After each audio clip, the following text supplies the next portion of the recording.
বিসমিল্লাহির রহমানির রহিম। ভাই ও বোনেরা যে যেখান থেকে আমাকে দেখছেন এবং শুনছেন, আপনাদের সবাইকে আমার সালাম, আসসালামু আলাইকুম। আশা করি আপনারা ভালো আছেন, আমিও ভালো আছি। UK property gossip by Tasmina YouTube চ্যানেলের পক্ষ থেকে জানাই শুভেচ্ছা।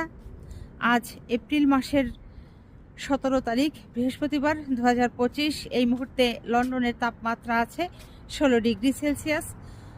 খুব একটা বাতাস নেই, অত্যন্ত চমৎকার দিন, রোদ উঠেছে, ঝকঝকে দিন বলতে পারেন। তো যা হোক, আজ যে বিষয়টি নিয়ে কথা বলতে চাচ্ছি সেটা হলো যে দিন দিন স্বর্ণের দাম বেড়েই চলছে।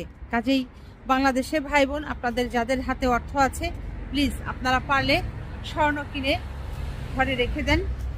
এটি 5 বছর পর এটির দাম আপনারা আশা করা যাচ্ছে যে প্রায় দ্বিগুণও পেতে পারেন। আপনি হিসাব করে দেখেন, গত 5 বছর আগে স্বর্ণের দাম কত ছিল আর বর্তমানে কত। আজ বাংলাদেশে স্বর্ণের দাম হচ্ছে 1,65,209 টাকা করে ভরি। আর এই যুক্তরাজ্যে অর্থাৎ ইংল্যান্ডের লন্ডনে যে গ্রিন স্ট্রিট মার্কেট আছে, এই মার্কেটেও গত সপ্তাহে খোঁজ নিয়ে দেখা গেছে যে স্বর্ণের দাম সর্বোচ্চ হয়েছিল প্রায় 800 পাউন্ড এরকম। তো দিন যত যাবে জিনিসের দাম তো কমছে না, পারবেই। কাজেই যাদের হাতে অর্থ আছে, হয় কৃষি জমি কিনে রাখেন, না হয়তো মানুষ বসবাস করতে পারে বসবাসযোগ্য এমন কোনো জায়গা জমি আপনারা কিনে রাখতে পারেন, আর না হয়তো এই স্বর্ণ কিনে আপনারা রাখতে পারেন। অত্যন্ত লাভজনক একটি জিনিস। বাংলাদেশে অনেকের হাতেই অর্থ আছে এখনো, আপনারা যেটি করছেন যে ব্যাংকে রেখে দিচ্ছেন। তো বাংলাদেশে যাদের হাতে নগদ অর্থ আছে, সেই অর্থ ব্যাংকে রেখে দেওয়াটা কতটা নিরাপদ, এটি তো আপনারা ভালো করেই গত 15-16 বছরে হারে হারে যারা রেখেছিলেন তারা টের পেয়েছেন। তো বর্তমানে কিছুটা সেই অবস্থা থেকে উত্তোলন হয়েছে। সেই যে দুরবস্থা ছিল, যারা অর্থ রেখেছিলেন কিংবা অন্যান্য কিছু ব্যাংকে রেখেছিলেন, সেই দুরবস্থা থেকে কিছুটা উত্তোলন ঘটেছে। তো আপনারা চাইলে এই স্বর্ণ কিনে রাখতে পারেন, কিংবা যে জমি আছে, প্রপার্টি যেগুলো আছে, জমি মাটি যেগুলো, এগুলো কৃষি জমি, এগুলো আপনারা কিনে রাখতে পারেন। এতে আপনাদের কোনো ঠকা হবে না। আগামীতে দিন যত যাবে এগুলোর দাম কিন্তু বাড়বেই, বরং কমবে না। আজ যদি আপনি 1 একর কৃষি জমি কিনে রাখেন, দেখা যাবে যে 5 বছর পর সেই জমি থেকে আপনি প্রায় দ্বিগুণ দামে ওটিকে বিক্রি করে দিতে পারবেন।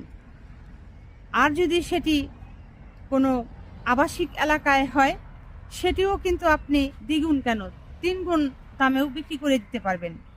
কাজেই এটি আমার ব্যক্তিগত মতামত থেকে বলছি, যে আপনাদের সাথে শেয়ার করছি। যদি আপনাদের কাছে অর্থ থেকে থাকে, ব্যাংকে না রেখে বরং আপনারা স্বর্ণ কিনে রাখতে পারেন ঘরে, কিংবা এই জমি কিনতে পারেন। মাটি, কৃষি জমি হতে পারে, সেটা হতে পারে বসতি জমি, এরকম জমি আপনারা কিনে রাখতে পারেন। তাতে আপনারা অনেকটাই লাভবান হবেন।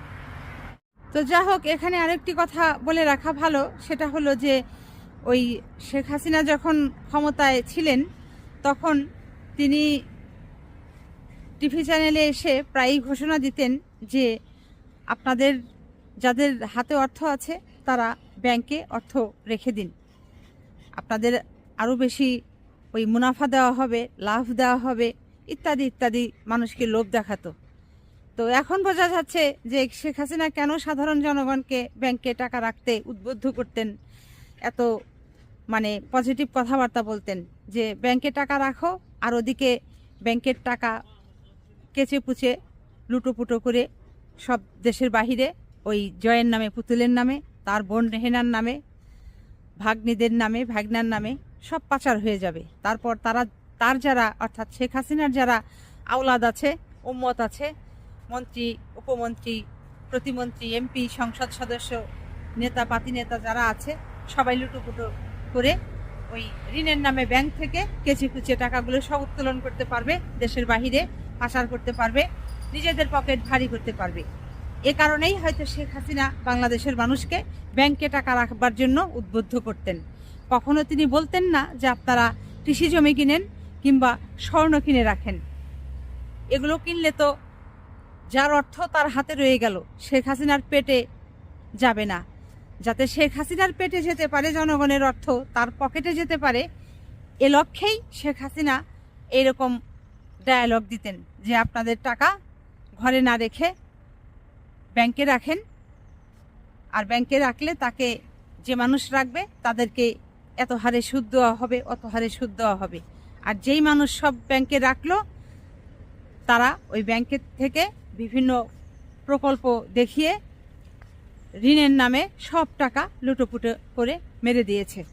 এখন মানুষের শুধু হাহুতাশ, মানুষ এখন হার্ট ফেল করে, অস্থির হয়ে যায় এই টাকার কষ্টে। এটাই স্বাভাবিক। একটা মানুষ কত কষ্ট করে পরিশ্রম করে সৎভাবে অর্থ উপার্জন করে সেটি ভবিষ্যতের চিন্তায়, উজ্জ্বল ভবিষ্যতের চিন্তায়, সন্তানদের জন্য ভালো একটা কিছু করবে সেই আশায় ব্যাংকে রেখে দিয়েছে। আর শেখ হাসিনা, শেখ রেহেনা দুই বোন মিলে সব টাকা পয়সা খেয়ে সব শেষ করে দিয়ে এখন দুজনেই চম্পট, বাংলাদেশ থেকে পলাতক। এই হচ্ছে শেখ হাসিনা। আমার পেছনে কি পরিমাণ সাদা সাদা ফুল দেখতে পাচ্ছেন। রাস্তা দিয়ে হাঁটছি আর কথা বলছি, আর এত সুন্দর ফুলের সুবাস, ঘ্রাণ আসছে। আর এই যে ফুলটা দেখতে পাচ্ছেন, এই ফুলটার গন্ধটা অনেকটা বাংলাদেশে যে হাসনাহেনা ফুল আছে ঠিক ওইরকম গন্ধ। মানে ওই হাসনাহেনার সাথে এই ফুলের যে গন্ধ, এই ফুল বলতে এই যে সাদা ফুলটাকে আমি বোঝাচ্ছি, এই সাদা ফুলের গন্ধটা ঠিক ওই রকম মিষ্টি মধুর একটা গন্ধ।